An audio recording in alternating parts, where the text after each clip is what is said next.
Shalom, salam damai sejahtera kepada para sahabat layar kesaksian. Sebagaimana kita tahu, Indonesia tahu, dan bahkan dunia mungkin tahu, beberapa hari terakhir ini sangat viral di media sosial tentang fakta pertemuan para anggota Nahdlatul Ulama dengan Presiden Israel. Tentu saja yang pro Palestina tidak akan mungkin bisa menerima begitu saja pertemuan ini karena sudah terlanjur kebencian kepada pihak Israel tak bisa dibungkiri lagi dan tak bisa dibendung lagi. Olehnya itu, seperti apakah penjelasan dari para tokoh Nahdlatul Ulama dan para tokoh Muslim lainnya?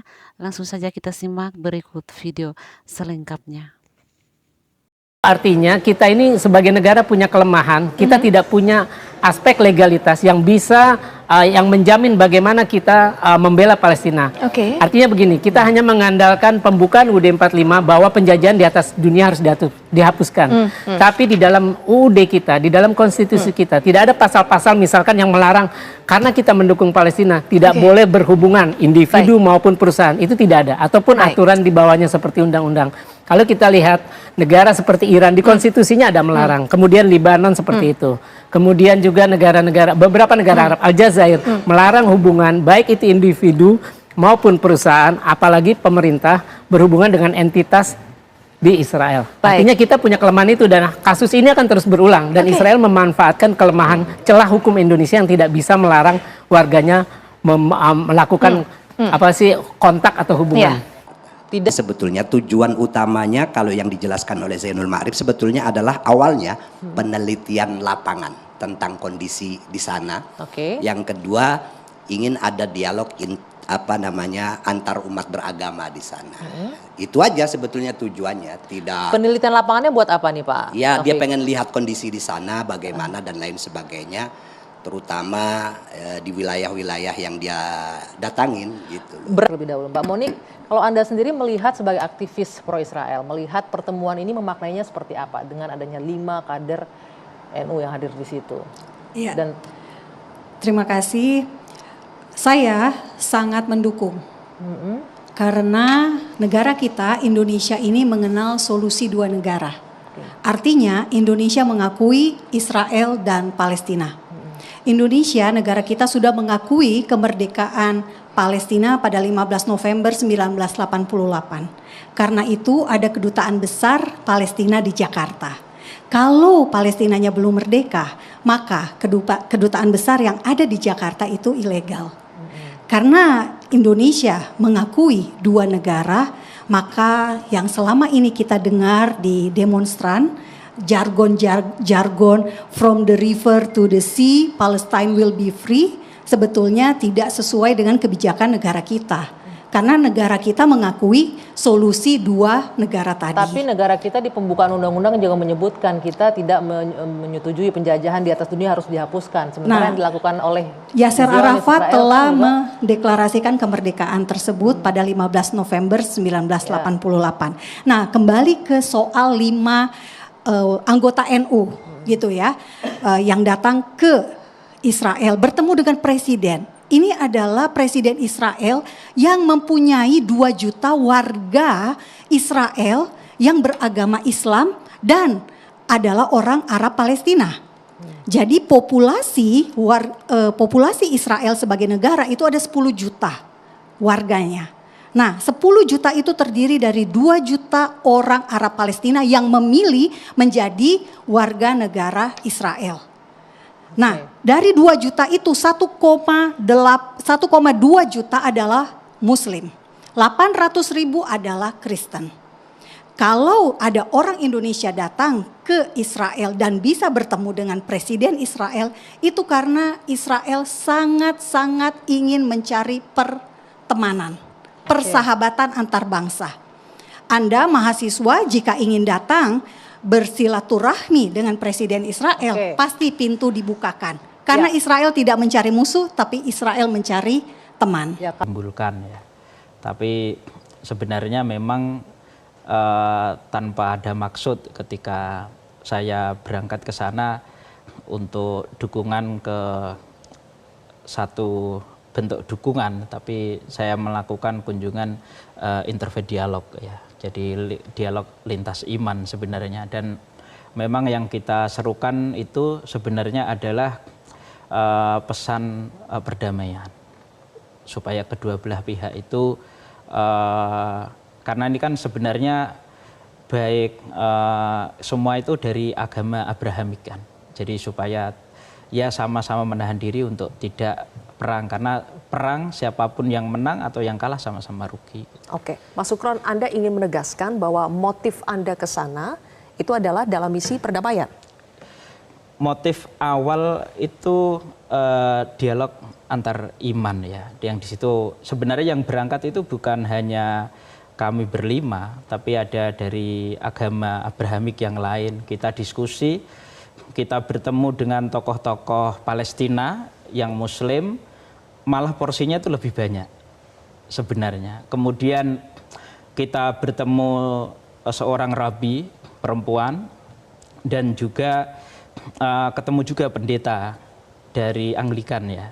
Nah, jadi kita diskusi ya, intinya bahwa kenapa sih kita harus perang, karena ini yang kadang belum dipahami oleh masyarakat kita juga, bahwa sebenarnya di masyarakat sipil Israel sendiri itu juga udah capek perang ya, dengan kebijakan-kebijakan yang diambil oleh pemerintah. Mereka itu sudah capek juga. Dan saya pernah dibawa ke tepi barat, itu mereka itu masyarakat antara yang Muslim dan yang Yahudi itu mereka awalnya dari awal itu sudah hidup, anak-anaknya itu hidup bareng gitu. Jadi Anda ingin mengatakan bahwa tidak semua Yahudi itu adalah Zionis, tidak semua Yahudi itu mendukung perang yang dilakukan oleh Israel. Saya ketemu keluarga yang dia juga anaknya ikut wajib militer ya, kemudian meninggal juga. Terus kemudian ketemu tokoh-tokoh Palestina, ketemu Sheikh Khalid, ketemu jurnalis juga, ketemu ini, mereka tuh sebenarnya kenapa sih kita nggak bisa hidup rukun gitu loh? Karena mereka tuh dengan perang ekonomi terhenti, semuanya jadi nggak baik untuk diri mereka.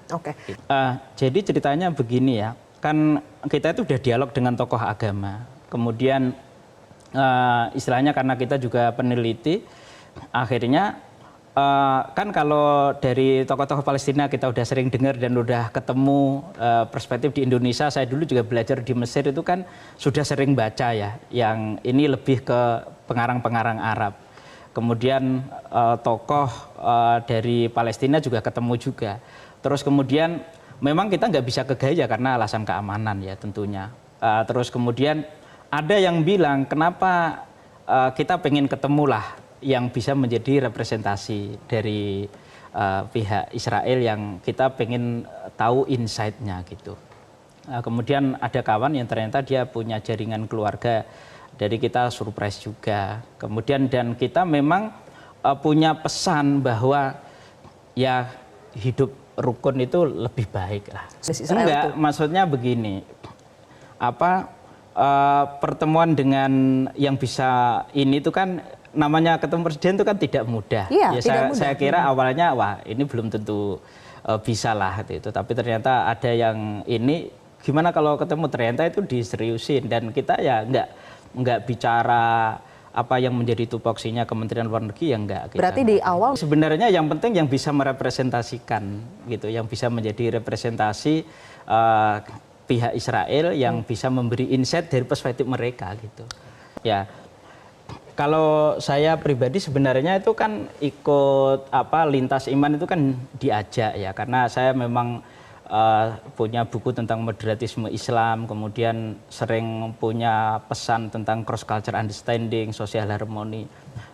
Ketika mau nggak dialog, jadi memang saya nggak menggunakan istilahnya sebagai representasi NU ya, walaupun mereka tahu bahwa saya di kader NU gitu ya, tapi syarat ke sana itu sebenarnya hanya open minded dan bisa bahasa Inggris sebenarnya ya. Kemudian ya mereka pasti melihat rekod-rekod kita di media, tulisan-tulisan saya, yang lain juga gitu saya rasa ya. Terus kemudian murni itu dialog.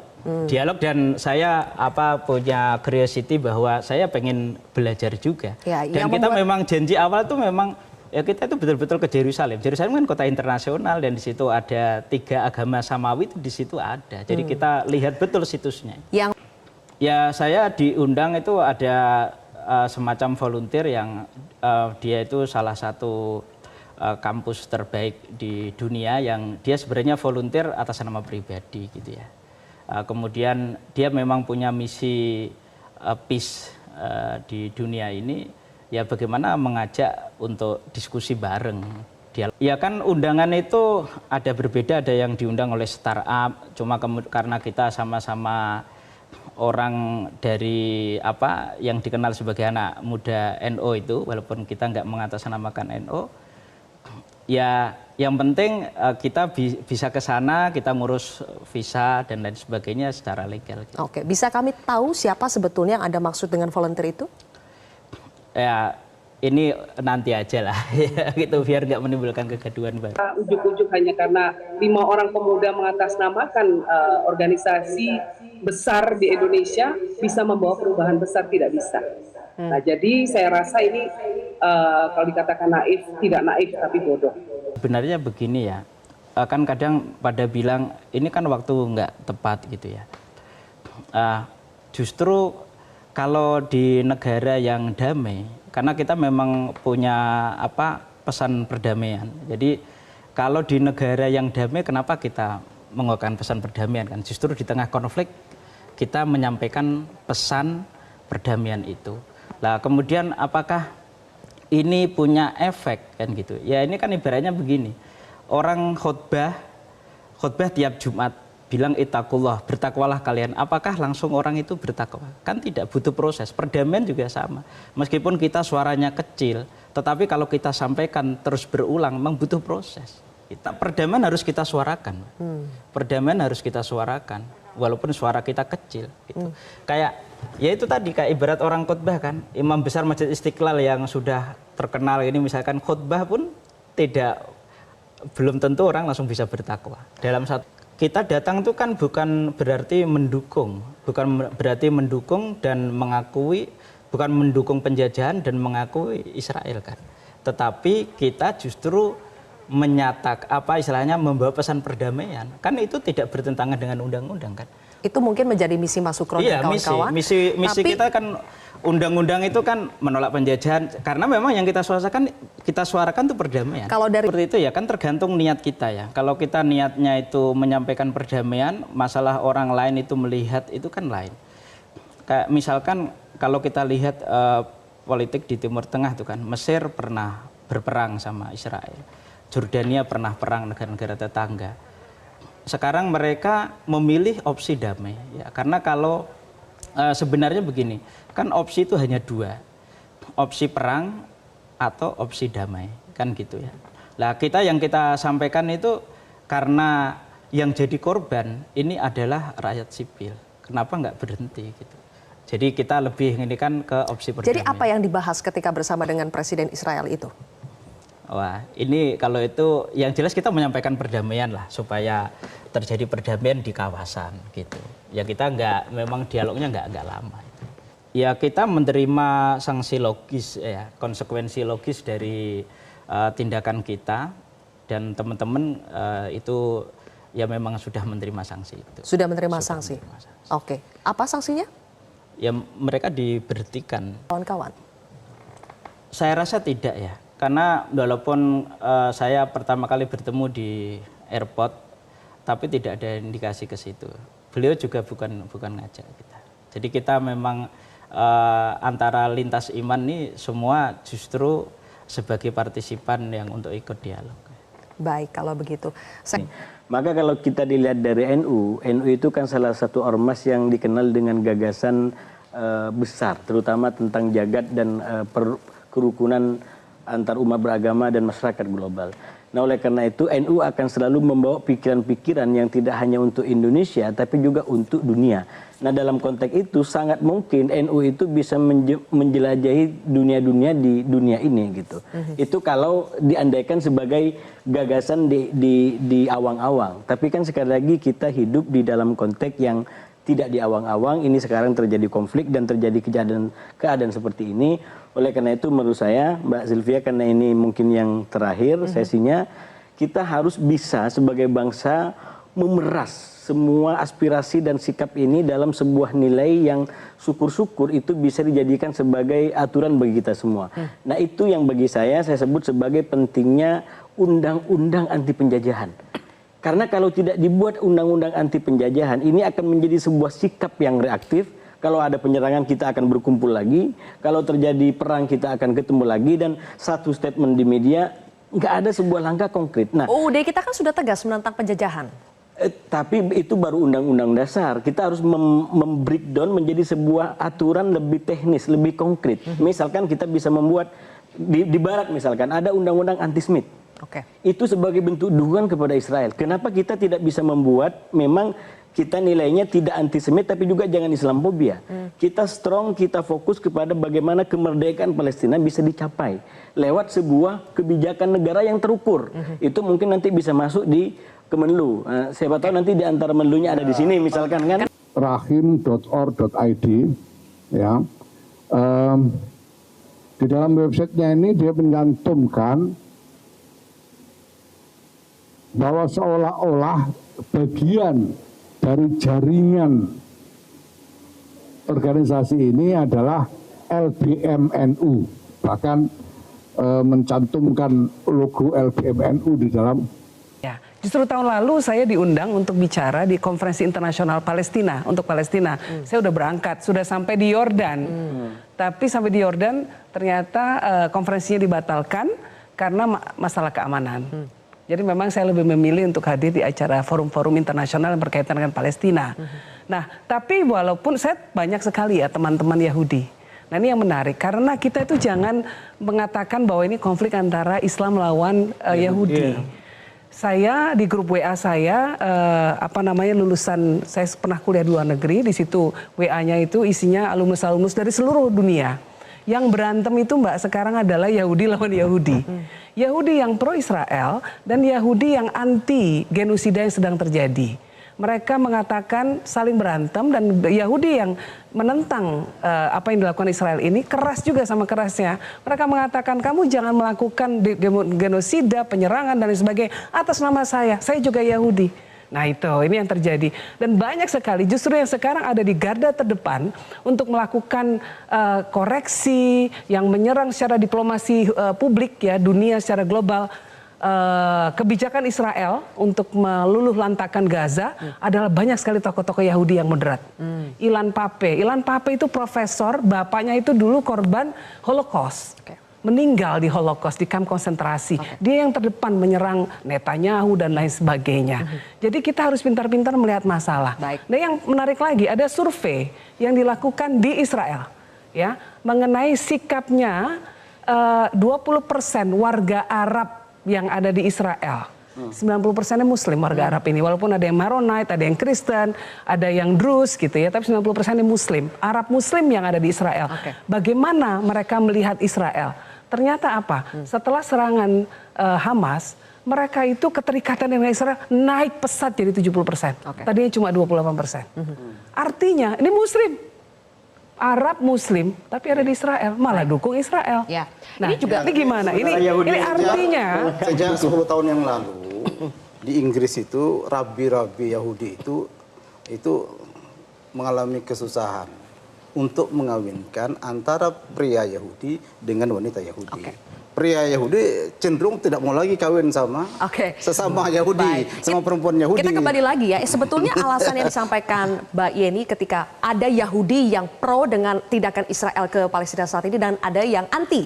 Itu juga yang disampaikan. Yang tadi disampaikan. Itu disampaikan juga oleh kemarin Syukron Makmun yang kami undang. Mereka beralasan bahwa mereka ke Israel tidak hanya berdialog dengan presiden Israel kok, mereka juga dialog dengan tokoh-tokoh agama yang sebetulnya anti dengan boleh nggak saya jawab ini? Kalau memang niatnya adalah melakukan mempertahankan hubungan antar agama, nggak usah ke Israel. Pergi aja ke UK tadi, ke Inggris. Di sana ada sekte Yahudi yang sangat konservatif. Mungkin kalau Islam Salafi lah, Salafinya Yahudi. Namanya Nature Karta. Bajunya aja dari zaman dulu sampai sekarang nggak berubah, Mbak. Ada kriwil-kriwilnya di sini, ya kan? Ini sangat anti Zionisme, sangat anti negara Israel. Dan ketika ada demo-demo untuk Palestina, mereka ikut semua. Dilemparin batu juga sama orang-orang yang pro Israel, sama orang Yahudi yang pro Israel. Kalau mau menjalin hubungan antara agama, cari yang seperti ini. Cari seperti Profesor Ilan Pape. Cari banyak sekali sekarang di luar sana orang Yahudi yang tidak mendukung Zionisme. Cuma satu masalahnya, nggak dibayarin. Itu menarik, Prof. Kalau ini adalah bagian siasat dari Israel untuk membentuk opini, menggalang dukungan dari masyarakat internasional, apakah memang mereka sengaja mengalokasikan budget untuk membiayai orang-orang Indonesia misalnya untuk pergi ke sana? Apakah memang ada alokasi budget khusus? Nanti kita akan bahas, pemirsa, usai jeda, tetaplah di Kontroversi. Dari yang dijelaskan tujuannya adalah semacam dialog antar iman atau antar umat beragama, karena memang teman ini yang Mas Zainul Ma'arif ini udah lama katanya sering diskusi-diskusi lewat Zoom dengan sejumlah tokoh-tokoh agama, baik Kristen, Yahudi dan yang lain-lain. Jadi kontak ke sana, kata dia penjelasannya ya untuk melanjutkan dialog yang selama ini udah sering dia lakukan lewat Zoom. Baik, lalu dari hasil penjelasannya, apakah ada indikasi pelanggaran yang dilakukan oleh kelima orang ini? Ya, berdasar penilaian PBNU ada pelanggaran karena PBNU punya aturan bahwa engagement internasional dari kader-kader yang notabene juga pengurus itu sudah semestinya dilaporkan atau sepengetahuan dari PBNU dan atas izin PBNU. Sebagian teman ini pengurus dan ada sebagian yang memang bukan, tapi semua kader itu sebagian pengurus, sebagian bukan, dan mereka melakukan engagement dengan internasional, dengan pihak-pihak, apalagi ada presiden ya, sebuah negara yang bahkan Indonesia aja tidak punya hubungan diplomatik, atau Indonesia sampai hari ini memutuskan tidak punya hubungan diplomatik dengan Israel, artinya kan ini negara yang bermasalah. Karena kami memandang bahwa kader ini berhubungan dengan negara yang bermasalah dalam konteks NU, dalam konteks pemerintahan Indonesia, tentu itu dianggap sebagai sebuah pelanggaran. Apalagi dalam situasi di mana Israel masih menjatuhkan bom dan menembakkan peluru dan membunuh rakyat Palestina, tentu itu juga menimbulkan citra yang tidak bagus, menunjukkan sebuah sikap abai dan ignoran terhadap perasaan warga Palestina dan perasaan Muslim pada umumnya. Oke, kalau memang ada pelanggaran, apakah akan ada sanksi yang diberikan oleh PBNU terhadap 5 kader NU ini? Dan sebetulnya mereka berangkat ke Israel, bertemu dengan Presiden Israel ini, dana pribadi atau ada donaturnya atau bagaimana? Hampir pasti ada sanksi karena dianggap merupakan sebuah pelanggaran, karena memang beberapa itu pengurus ya gitu. Dan yang kedua, mereka berangkat memang atas sponsor sebuah jaringan NGO atau lembaga sosial dari Amerika ya gitu. Jadi bukan atas biaya pribadi. Jadi memang mereka berangkat ini disponsori oleh sebuah lembaga jaringan Israel di Amerika. Baik, lalu sanksinya sendiri secara konkret seperti apa bentuknya, Mas? Nah, sanksi secara konkret diserahkan kepada lembaga yang menaungi kelima kader ini. Jadi ada yang dari Pagar Nusa, itu nanti keputusannya akan di Pagar Nusa karena ini badan otonom punya mekanisme sendiri. Kemudian ada yang dari kampus ya, dosen, itu diserahkan kepada Rektor Unusia. Dan Unusia juga sudah memanggil yang bersangkutan untuk ada sidang etik. Kemudian ada yang anggota Fatayat, itu juga akan diputuskan oleh Fatayat.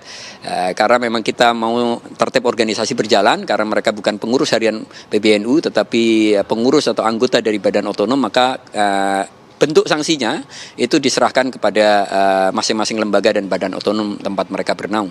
Ya, ditanyakan saja ke PBNU, karena sikap pemerintah itu jelas sesuai dengan pembukaan Undang-Undang Dasar 1945, jelas sekali. Jadi tolong ditanyakan ke PBNU, dan Indonesia akan selalu ikut melaksanakan ketertiban dunia yang berdasarkan pada kemerdekaan, perdamaian, abadi, dan keadilan sosial. Itu yang terus kita pegang. Ya, saudara terkasih, kita telah menyimak bersama bagaimana penjelasan dari para tokoh Nahdlatul Ulama dan juga bahkan tokoh Muslim lainnya. Mereka susah dan sangat sulit untuk menerima kenyataan yang telah terjadi ini. Bahkan tak segan-segan kelima tokoh Nahdlatul Ulama ini dipecat dari keorganisasian Nahdlatul Ulama.